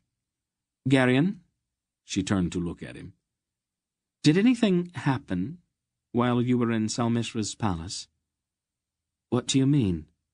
"You know what I mean," she said rather crisply. "You are not going to embarrass us both by making me ask certain questions, are you?" "Oh," Geryon blushed. "That. No, nothing like that happened." He remembered the lush over-ripeness of the Queen with a certain regret. "Good. That was the one thing I was afraid of. You cannot afford to get involved in any of that sort of thing just yet. It has some peculiar effects on one in your rather special circumstances." "I'm not sure that I understand." "You have certain abilities," she told him, "and if you start experimenting with that other thing before they are fully matured, the results can sometimes be a bit unpredictable. It is better not to confuse things at this point." "Maybe it would be better if something had happened, then?" Geryon blurted. "Maybe it would have fixed it so I couldn't hurt people any more." "I doubt it. Your power's too great to be neutralized so easily. Do you remember what we talked about that day when we left Tulnedra? About instruction?" "I don't need any instruction," he protested, his tone growing sullen. "Yes, you do, and you need it now. Your power is enormous, more power than I've ever seen before, and some of it so complex that I cannot even begin to understand it. You must begin your instruction before something disastrous happens. You are totally out of control, Geryon. If you are really serious about not wanting to hurt people, you should be more than willing to start learning how to keep any accidents from happening." "I don't want to be a sorcerer.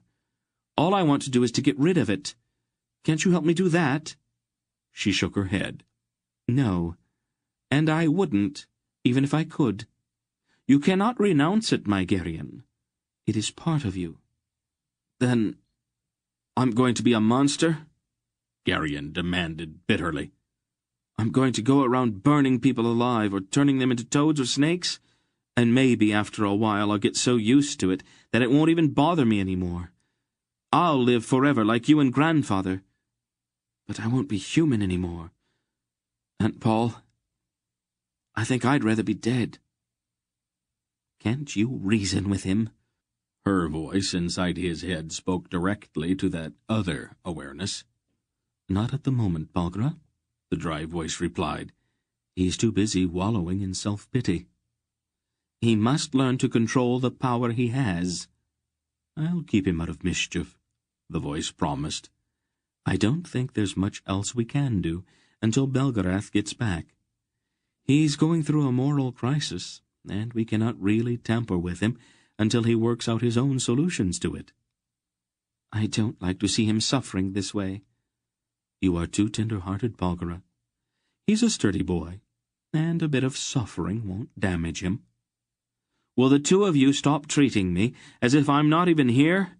Geryon demanded angrily. "Mistress Paul," Dernick said, coming across the deck to them, "I think you had better come quickly. Barak's going to kill himself." "He's what?" It's something about a curse," Dernick explained. "He says he's going to fall on his own sword." "That idiot! Where is he?" "He's back by the stern. Got his sword out, and he won't let anybody near him." "Come with me." She started toward the stern with Geryon and Dernick behind her. "We have all experienced better madness, my lord," Commander Allen was saying, trying to reason with the big Jerek.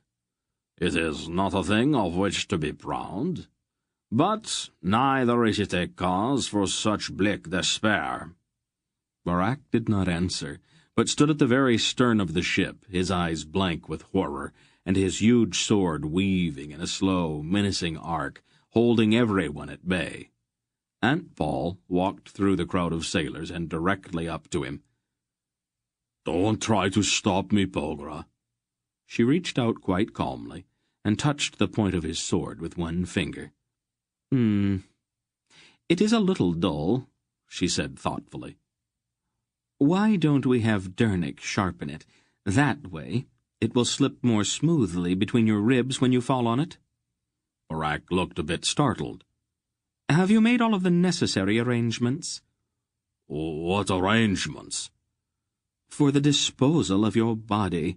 Really, Barak, I thought you had better manners. A decent man does not burden his friends with that kind of chore. She thought a moment. Burning is customary, I suppose. But the wood here in Nias is very soggy. You'd probably smolder for a week or more. I imagine we'll have to settle for just dumping you in the river. The leeches and crayfish should have you stripped to the bone in a day or so. Barak's expression grew hurt. Did you want us to take your sword and shield back to your son? I don't have a son, he answered sullenly. He was obviously not prepared for her brutal practicality. Oh, didn't I tell you? How forgetful of me. What are you talking about? Oh, never mind. It's not important now. Were you just going to fall on your sword, or would you prefer to run up against the mast with the hilt? Either way works rather well. She turned to the sailors. Would you clear a path so the Earl of Trelheim can get a good run at the mast? The sailors stared at her. What did you mean about a son? Barak asked, lowering his sword. It would only unsettle your mind, Barak. You'd probably make a mess of killing yourself if I told you about it. We'd really rather not have you lying around groaning for weeks on end. That sort of thing is so depressing, you know. I want to know what you are talking about. Oh, very well, she said with a great sigh. Your wife Meryl is with child. The result of certain courtesies you exchanged when we visited Val Aulorn, I imagine. She looks like a rising moon at the moment, and your lusty brat is making her life miserable with his kicking. Son? Barak said, his eyes suddenly very wide. Really, Barak, you must learn to pay attention. You'll never make anything of yourself if you keep blundering around with your ears closed like this. A son? He repeated, his sword sliding out of his fingers. Oh, now you've dropped it, she chided him. Pick it up immediately. Let's get on with this. It is very inconsiderate to take all day to kill yourself like this. I'm not going to kill myself, he told her indignantly. You're not? Of course not, he sputtered. And then he saw the faint flicker of a smile playing about the corners of her mouth. He hung his head sheepishly. You great fool, she said. Then she took hold of his beard with both hands, pulled his head down, and kissed his ash-dusted face soundly. Greldick began to chortle, and Manderallen stepped forward and caught Barak in a rough embrace. I rejoice with thee, my friend. My heart soars for thee. Bring up a cask, Greldick told the sailors, pounding on his friend's back.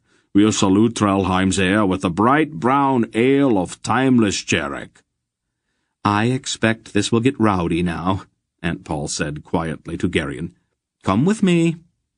She led the way back toward the ship's prow. Will she ever change back? Geryon asked when they were alone again. What? The Queen. Will she ever change back again? In time, she won't even want to. The shapes we assume begin to dominate our thinking after a while. As the years go by, she'll become more and more a snake and less a woman. Geryon shuddered. It would have been kinder to have killed her. I promised Lord Issa that I would not. Was that really the god? His spirit, she replied, looking out into the hazy ashfall. Selmisra infused the statue with a spirit. For a time, at least, the statue was the god. Oh, it's all very complicated. She seemed a bit preoccupied. Where is he? She seemed suddenly irritated. Who? Father. He should have been here days ago.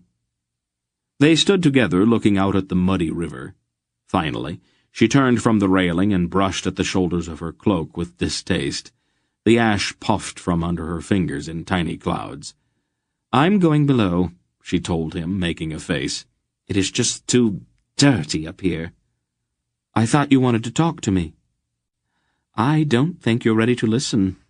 It will wait. She stepped away and then stopped. Oh, Geryon. Yes. I would not drink any of that ale the sailors are swilling. After what they made you drink at the palace, it would probably make you sick.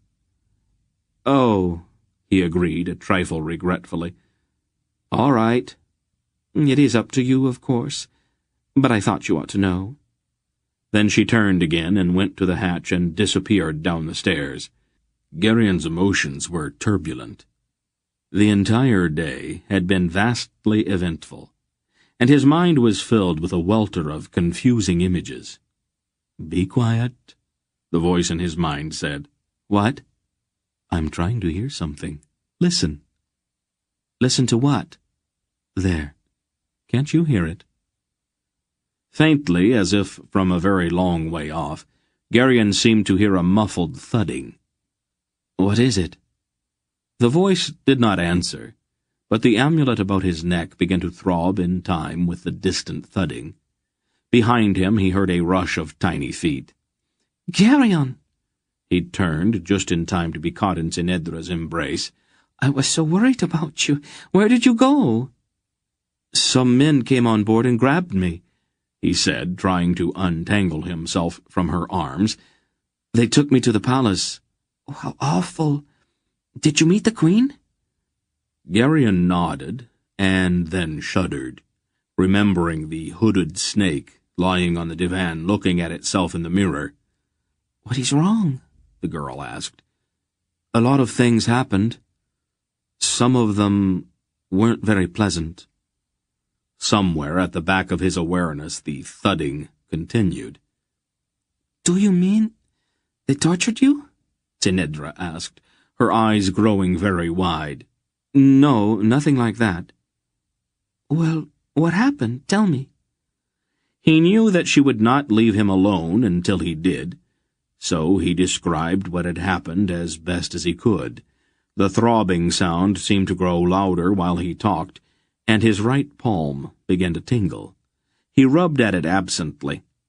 "How absolutely dreadful," Tinedra said, after he had finished. "Weren't you terrified?" "Not really," he told her, still scratching at his palm. "Most of the time the things they made me drink made my head so foggy I couldn't feel anything." "Did you really kill Ma'as? Just like that?" She snapped her tiny fingers.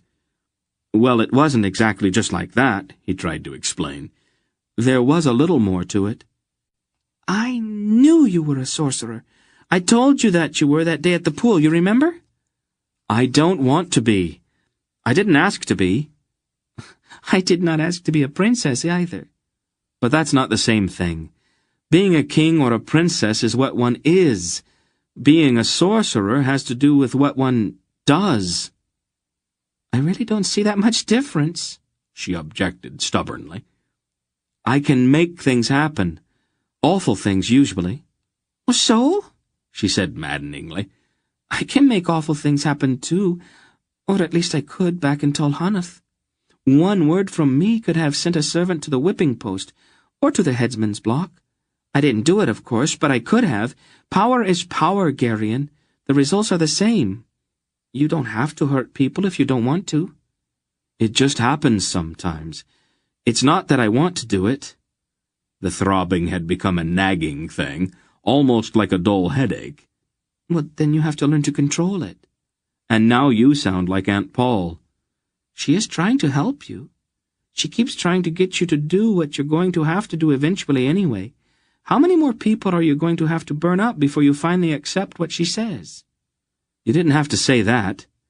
Gerion was stung deeply by her words. "Yes," she told him. "I think I did.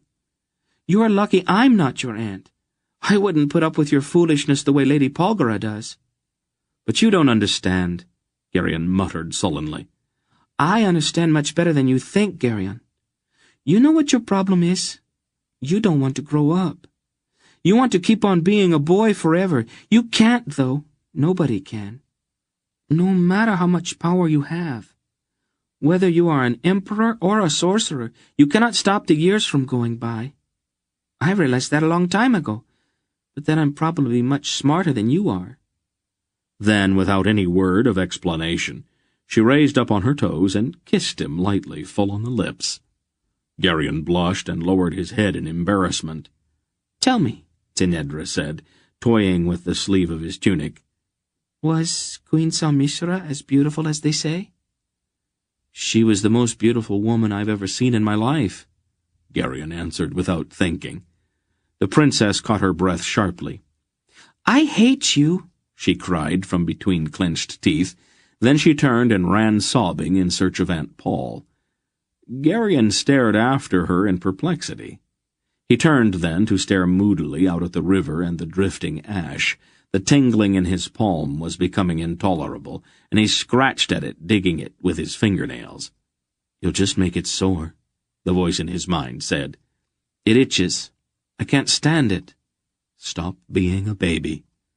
But what's causing it? Do you mean to say you really don't know? You've got further to go than I thought. Put your right hand on the amulet. Why? Just do it, Geryon. Geryon reached inside his tunic and put his burning palm on his medallion. As a key fitting into the lock for which it was made, the contact between his hand and the throbbing amulet seemed somehow enormously right. The tingling became that now familiar surge, and the throbbing began to echo hollowly in his ears. Not too much, the voice warned him. You're not trying to dry up the river, you know. What's happening? What is all of this? Belgariad's trying to find us. Grandfather? Where? Be patient. The throbbing seemed to grow louder, until Geryon's entire body quivered with each thudding beat. He stared out over the rail, trying to see through the haze. The settling ash, so light that it coated the muddy surface of the river, made everything more than 20 paces away indistinct. It was impossible to see the city, and the wails and cries from the hidden streets seemed somehow muffled. Only the slow wash of the current against the hull seemed clear. Then, a long way out on the river, something moved. It was not very large, and seemed to be little more than a dark shadow, ghosting silently with the current. The throbbing grew even louder. The shadow drew closer, and Geryon could just begin to make out the shape of a small boat. An oar caught the surface of the water with a small splash. The man at the oars turned to look over his shoulder. It was Silk. His face was covered with gray ash, and tiny rivulets of sweat streaked his cheeks. Mr. Wolf sat in the stern of the little boat, muffled in his cloak, and with his hood turned up. "Welcome back, Belgariad," the dry voice said. "Who's that?" Wolf's voice in Geryon's mind sounded startled. "Is that you, Belgariad?" "Not quite," the voice replied. "Not yet, anyway. But we are getting closer." "I wondered who was making all of that noise." He overdoes things sometimes. He will learn eventually." A shout came from one of the sailors clustered around Barak at the stern, and they all turned to watch the small boat drifting toward them. Aunt Paul came up from below and stepped to the rail. "You're late," she called. "Something came up," the old man answered across the narrowing gap. He pushed back his hood and shook the floury ash out of his cloak. Then Geryon saw that the old man's left arm was bound up in a dirty sling across the front of his body. "What happened to your arm?" Aunt Paul asked. "I'd rather not talk about it." There was an ugly scratch running down one of Wolf's cheeks into his short white beard, and his eyes seemed to glitter with some huge irritation. The grin on Silk's ash-coated face was malicious, as he dipped his oars once, deftly pulling the little boat in beside Graldic's ship with a slight thump. "I don't imagine you can be persuaded to keep your mouth shut," Wolf said irritably to the small man. "Would I say anything, mighty sorcerer?" Silk asked mockingly, his ferret eyes wide with feigned innocence. "Just help me aboard," Wolf told him, his voice testy. His entire bearing was that of a man who had been mortally insulted. "Yes, whatever you say, ancient Belgariad," Silk said, obviously trying to keep from laughing. He steadied Wolf as the old man awkwardly climbed over the ship's rail. "Let's get out of here," Mr. Wolf curtly told Captain Graldick, who had just joined them. Which way, Ancient One? Greldick asked carefully, clearly not wanting to aggravate the old man further. Wolf stared hard at him. Upstream or down? Greldick explained mollifyingly. Upstream, of course, Wolf snapped. How was I supposed to know? Greldick appealed to Aunt Paul. Then he turned and crossly began barking orders to his sailors. Aunt Paul's expression was a peculiar mixture of relief and curiosity.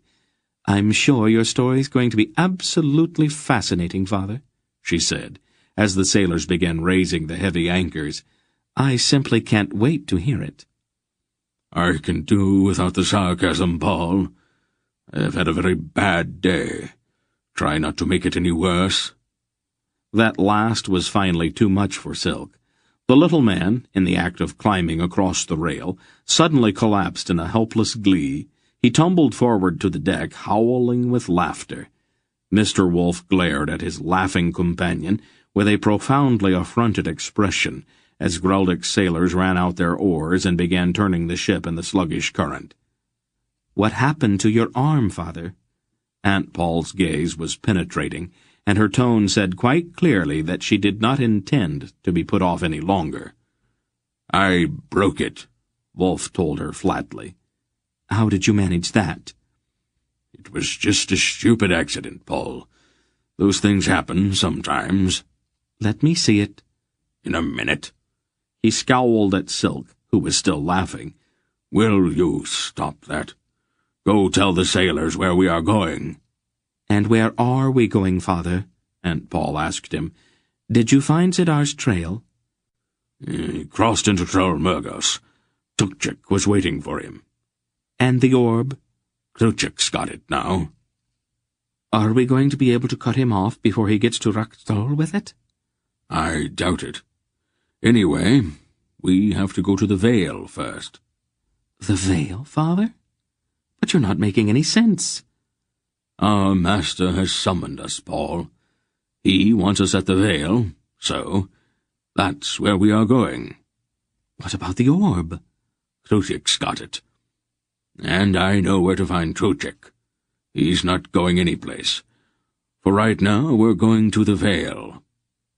"All right, Father," she concurred placatingly. "Don't excite yourself." She looked at him closely. "Have you been fighting, Father?" she asked dangerously. No, I haven't been fighting. He sounded disgusted. "Well, what happened then?" A tree fell on me. "What?" You heard me. Silk exploded into fresh howls of mirth at the old man's grudging confession. From the stern of the ship, where Greldick and Barak stood at the tiller, the slow beat of the drum began, and the sailors dug in with their oars. The ship slid through the oily water, moving upstream against the current, with Silk's laughter trailing behind in the ash-laden air. Here ends Book 2 of the Belgariad. Book 3, Magician's Gambit, carries the quest on to the orb through stranger lands and darker magic, while Garion begins to learn the incredible power of the dry voice within his mind. This novel is a work of fiction. The names, characters, places, and incidents are either the product of the author's imagination or have been used fictitiously. From Books in Motion in Spokane, Washington, this is Cameron Byerly. Thanks for listening.